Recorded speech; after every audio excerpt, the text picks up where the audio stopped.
Now, England's World Cup preparation dented further by a washout in the third T20 against Pakistan in Cardiff. That's a surprise, isn't it? Tuesday night in May.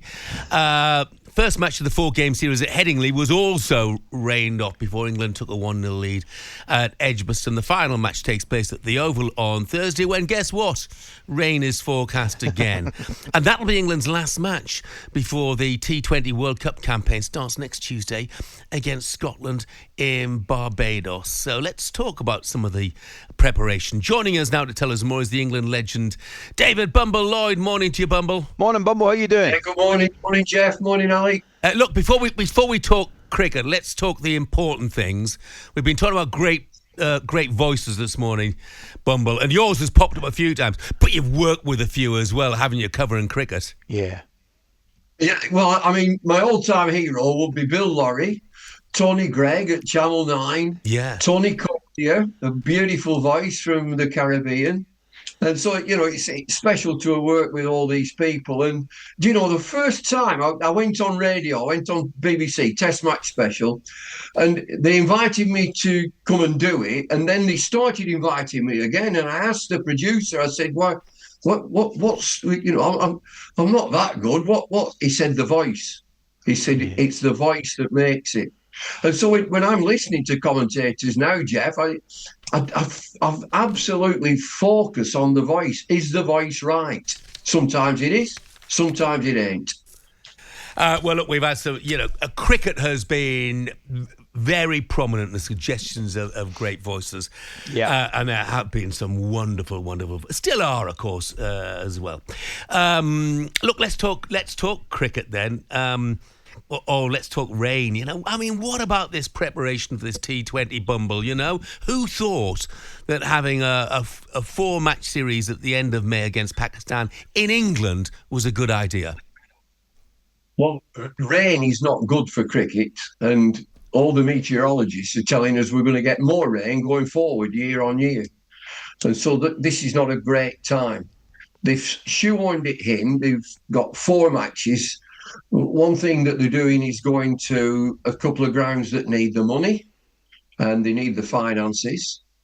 They could have looked at other alternatives. That if you'd have gone to Dubai, Sharjah, anywhere around there in the Emirates, you'd have got the weather guaranteed and you'd have got the surfaces. When they go to the West Indies, they go to the Caribbean and America, they're going to get real slow pitches, slow, low surfaces. And if you'd have gone to Dubai, that's the sort of pitch that you would have got. But there wouldn't have been any crowds, there wouldn't have been any finance, there wouldn't have been any money coming into the counties that they've gone to. Bumble, listen, I'm looking ahead to this World Cup, okay, and I understand India, Australia, I get it. I think the West Indies, obviously the home nation, I think they'll do well. However, talk to me. Butler, Brook, Bairstow, Salt, Livingston, even go to Curran and Ali. It's some batting order, isn't it? Yeah, they've got the tools, definitely. And England are one of the teams that the other sides will talk about. Now, you've just mentioned a few crack outfits. I think Pakistan have been left behind. That's the team that we're playing at the minute, or they're getting washed out. Don't discount the West Indies. The West Indies' strong point is T20 cricket, definitely. And you'll need power. They've got power hitters. And the other team, which nobody mentions ever, New Zealand. Mm-hmm. And they always punch above the weight. So what we're saying is there are some fabulous teams. There are some super duper teams in. Is that right that England plays Scotland first match? You do. That could be a banana skin. That Scotland will be right up for that. But is that right, Ali? Am I right? Oh, you're 100% right. And I can remember, I actually think we turned you over at the Grange about 6-7 years ago. I remember it well, Bumble. Do you know, that is one of the great games in my memory. Correct. Because there was somebody stood in one of them hospitality tents, and I can see him now. It was like a pale blue suit, collar and tie. God bless him, Charlie Watts, the drummer from the Rolling Stones. Yes. Stood watching the match. I mean, I tell you what, being sort of little Englanders, well, you and I anyway, David, it'd be great if England won the T20, but on a broader view, it'd be wonderful for cricket in the Caribbean if the West Indies were able to win this, wouldn't it? Oh, they've got every chance and they'll be throwing everything at it. And, you know, when you're in that changing rooms, I keep reading about things about changing rooms. That is the players, the sports person's office. Yeah. And that's where it all happens. And you've got the whiteboard up and you've got things that you've got to pay attention to. And pay attention to your A game. You've got to bring your A1 game to T20 cricket. If you're not, you'll get turned over. England, we've talked about this fabulous England batting lineup. They've lost 8 of the last 12 matches.